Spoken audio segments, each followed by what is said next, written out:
ایران کے وزیر خارجہ عباس اراغچی کا کہنا ہے کہ ایران کسی عارضی جنگ بندی پر آمادہ نہیں بلکہ وہ ایسے معاہدے کا خواہاں ہے جس میں مستقبل کے حملوں کی روک تھام اور نقصانات کا ازالہ شامل ہو۔ کچھ ممالک تنازعات کا حل تلاش کر رہے ہیں، لگتا نہیں امریکہ جارحیت روکنے کے لیے آمادہ ہوگا۔ عباس اراغچی نے کہا ہے کہ آبنائے ہرمز کو بند نہیں کیا گیا، تاہم ان ممالک کے جہازوں پر پابندیاں عائد ہیں جو ایران پر حملوں میں ملوث رہے۔ ایران سے رابطہ کرنے والے ممالک کو محفوظ راستے فراہم کیے جائیں گے۔ مشرق وسطیٰ جنگ کے باعث ہزاروں لگژری گاڑیاں کینیا میں پھنس گئی ہیں۔ خبری ایجنسی کے مطابق دبئی جانے والی ہزاروں مہنگی گاڑیاں لامو جزیرے پر رکی ہوئی ہیں۔ تقریباً 4,000 گاڑیاں جاپان سے پہنچی ہیں جبکہ مزید 5,000 اگلے ہفتے متوقع ہیں۔ ماہرین کا یہ کہنا ہے کہ عالمی سپلائی چین متاثر ہونے سے آٹو انڈسٹری کو دھچکا لگا ہے۔ مشرق وسطیٰ جنگ کے باعث ہزاروں لگژری گاڑیاں کینیا میں پھنس گئی ہیں۔ خبری ایجنسی کے مطابق دبئی جانے والی ہزاروں مہنگی گاڑیاں لامو جزیرے پر رکی ہوئی ہیں۔ تقریباً 4,000 گاڑیاں جاپان سے پہنچی ہیں جبکہ مزید 5,000 اگلے ہفتے متوقع ہیں۔ ماہرین کا یہ کہنا ہے کہ عالمی سپلائی چین متاثر ہونے سے آٹو انڈسٹری کو دھچکا لگا ہے۔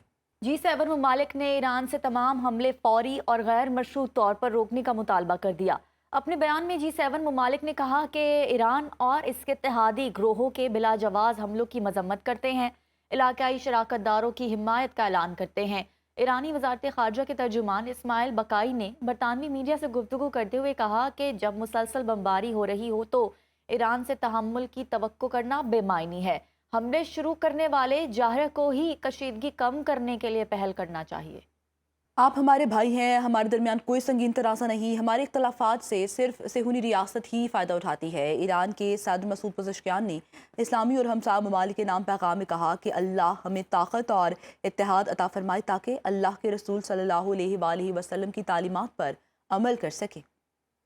آپ ہمارے بھائی ہیں، ہمارے درمیان کوئی سنگین تنازع نہیں، ہمارے اختلافات سے صرف صہیونی ریاست ہی فائدہ اٹھاتی ہے۔ ایران کے صدر مسعود پزشکیان نے اسلامی اور ہمسایہ ممالک کے نام پیغام میں کہا کہ اللہ ہمیں طاقت اور اتحاد عطا فرمائے تاکہ اللہ کے رسول صلی اللہ علیہ وآلہ وسلم کی تعلیمات پر عمل کر سکیں۔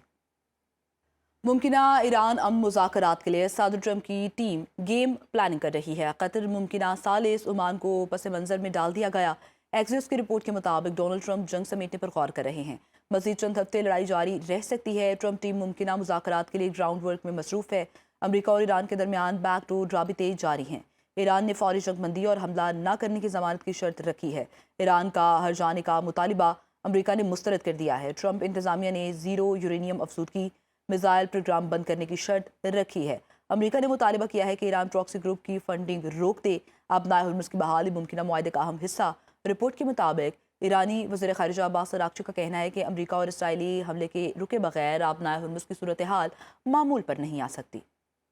ایران کے وزیر خارجہ عباس اراغچی کا کہنا ہے کہ ایران کسی عارضی جنگ بندی پر آمادہ نہیں بلکہ وہ ایسے معاہدے کا خواہاں ہے جس میں مستقبل کے حملوں کی روک تھام اور نقصانات کا ازالہ شامل ہو۔ کچھ ممالک تنازعات کا حل تلاش کر رہے ہیں، لگتا نہیں امریکہ جارحیت روکنے کے لیے آمادہ ہوگا۔ عباس اراغچی نے کہا ہے کہ آبنائے ہرمز کو بند نہیں کیا گیا، تاہم ان ممالک کے جہازوں پر پابندیاں عائد ہیں جو ایران پر حملوں میں ملوث رہے۔